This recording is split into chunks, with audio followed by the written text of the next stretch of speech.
I would say he's a father of all children. Who cannot even shout on a child when the child is going wrong? He's trying, and he's doing his best to keep them.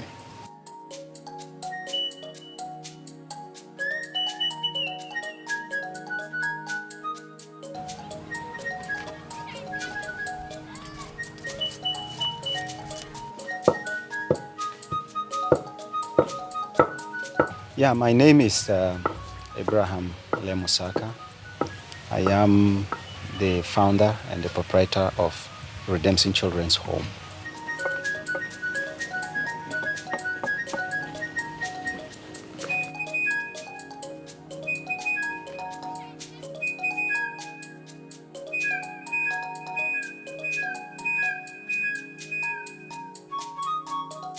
Redemption Children's Home was started in 2004, but originally basically registered in 2006. It was birthed out of my passion for children.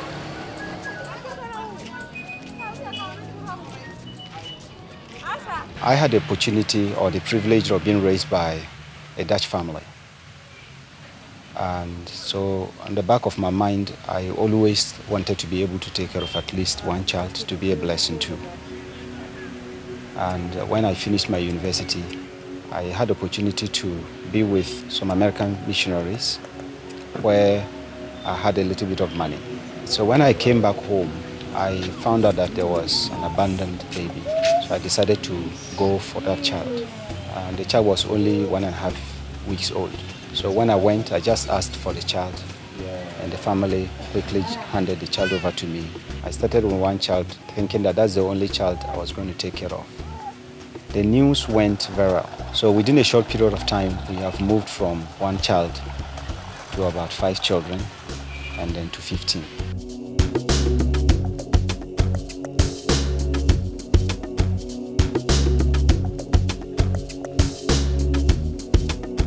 I didn't know that it was so difficult in taking care of babies, because you need diapers, you need milk, and there were other medical expenses as well. So very soon the amount of money that I got finished. I started asking myself questions: where am I going with this? Who is going to help me to take care of the children? So I went for my sister, who was a head teacher in one of the schools in Kamara, and she agreed to come and help me out. We rented a 5-bedroom house. You know, it's also a requirement from the social welfare that we need to have a facility specifically for the children.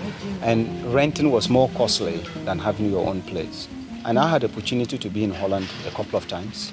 So we were able to raise a little bit of money. But it wasn't enough to build a house. It was just enough to start a foundation.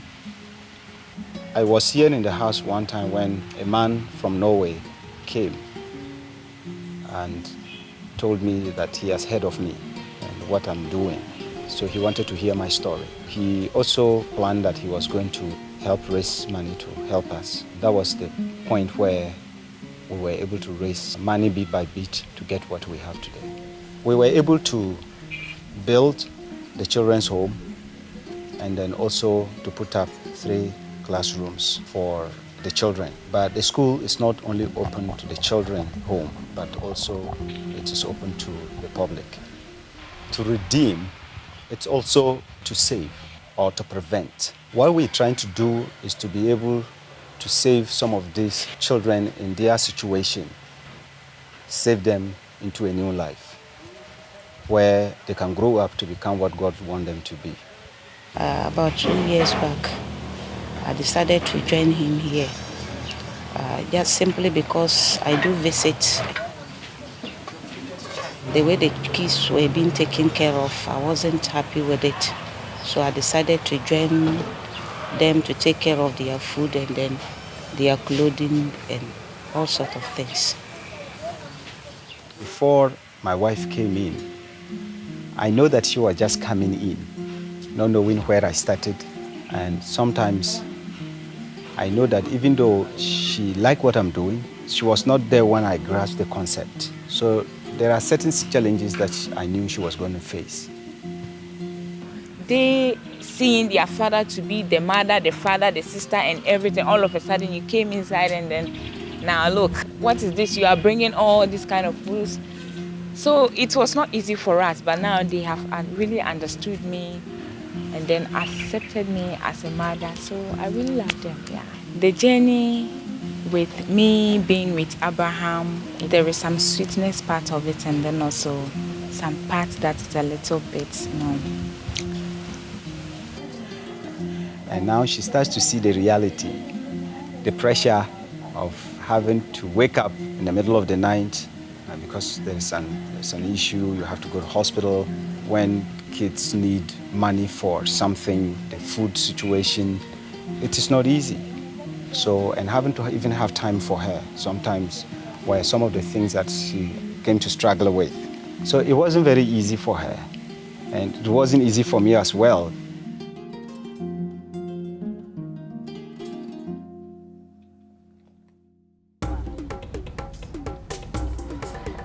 Sometimes when we run out of food, I've been able to make contacts. I had good relationship with some market women that are very supportive.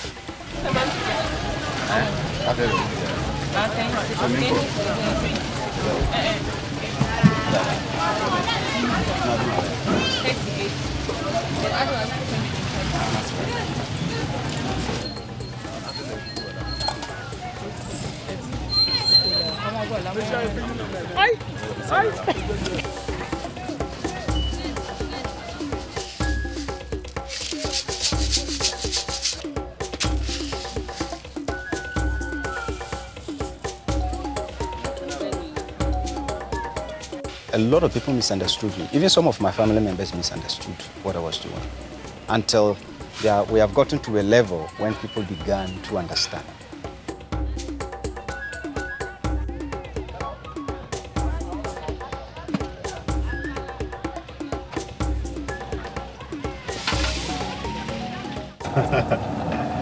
Now I got a car. Yeah, well, I have some friends that always come here. And anytime they come, movement was difficult, so they decided to help get this one so that they can easily be picked anytime they come. I get people saying all kinds of things, but some people actually who know what I do understand. I've been working for a very long time. Having come out of a university where I should be able to make life for myself, get a better future, all the resources that I obtained was used for other people's children.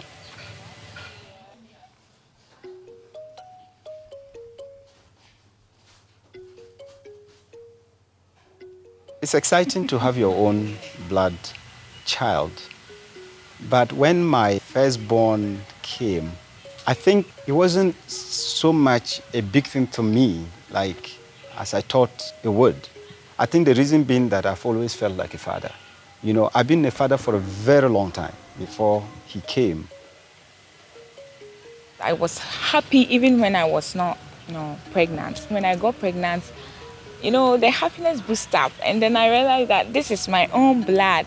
They have been a blessing to me, my husband, as well as the children.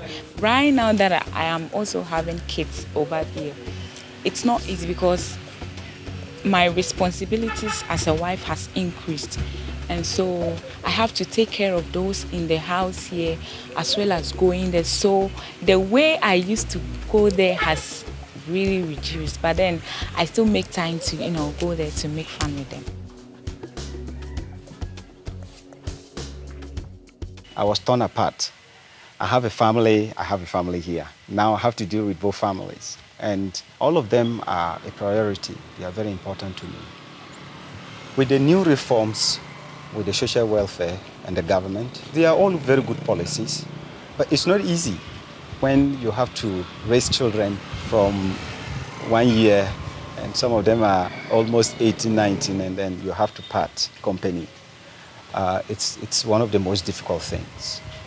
It's about 3 kids here. Their parents have a mental problem, so they were dumped inside the gutter. Yeah. So they brought them here. Some of them have been reunified to family homes, especially those that we have identified their family. We have reunified them. I still have connection with them. They still come to the home and go back. But it was nice that they still know that this is where they came from. My mom is about 60 to 70 years old now, and she can't do anything. We are very happy for what he has been doing for us.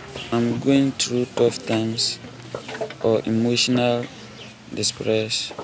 I always come to him and he always solves the problem. To get their relatives is really a problem. The way they came here, the manner in which they get to this place, sometimes I don't want to even think of it because it's too bad. At times, it gives me a lot of sleepless nights. So there are times when I just have to say to myself that, well, something that you know that is going to happen, sometimes you just have to let go. How I cool down myself is the fact that wherever they are, I'm still here for them. Most of the kids, they see me as their father. So now I know that it's going to be very difficult when they go somewhere and they have to start life again. Now, who is going to be their father? Despite the fact that it is not a residential home for the children, I should still be able to use my resources, wherever I am, to be able to be a blessing to them. My heart is still with the kids.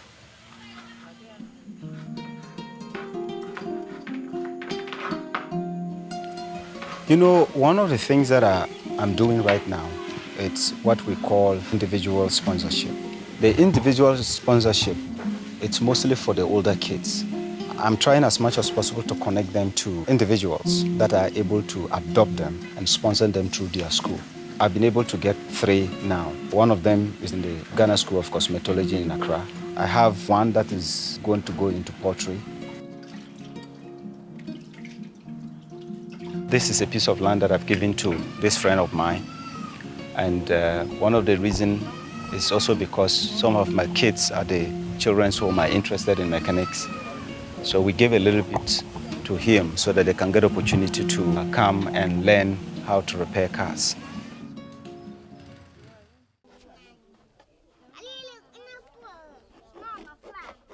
True that it is very difficult to run a children's home in this part of our country. To raise money, it's very difficult. And people get tired of donation. So what we try to do now is that we are trying as much as possible to start projects. Like we have just started a pure water project. Why? Because we know that the water table around our area is very high. And so we are able to produce much water. These are all filters. And all these ones filter the water until it gets here. There is a gadget here that kills any virus or bacterial that gets into this place. And then from here, we should be able to produce about 10,000 sachets of water a day. So we should be able to use the pure water factory to generate some income that will at least augment certain parts of our financial challenges. We are also having the plan of starting a shea butter processing factory. So we want to be able to use the raw material here to be able to produce shea butter. It's a commodity that most people from the West love. So we should be able to make money out of that one as well. So we're still doing a lot of contacts to see if people will catch up our dream and then come to our aid to help us to be able to get it.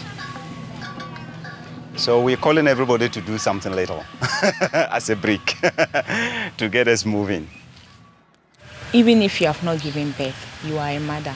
And then any kid that comes on her way, she needs to really help the kid, advise the children in a good way, teach the children all the moral lessons that he or she needs. I'm so always grateful when I look behind me and I see where I have raised some of these children and where some of them are now. I've realized that my investment was not wasted. My time, the money that I used, even some of the struggles that I went through was not a waste. It was for a purpose. And that purpose had been accomplished. So I'm grateful that I walked through those thorns to get where I am.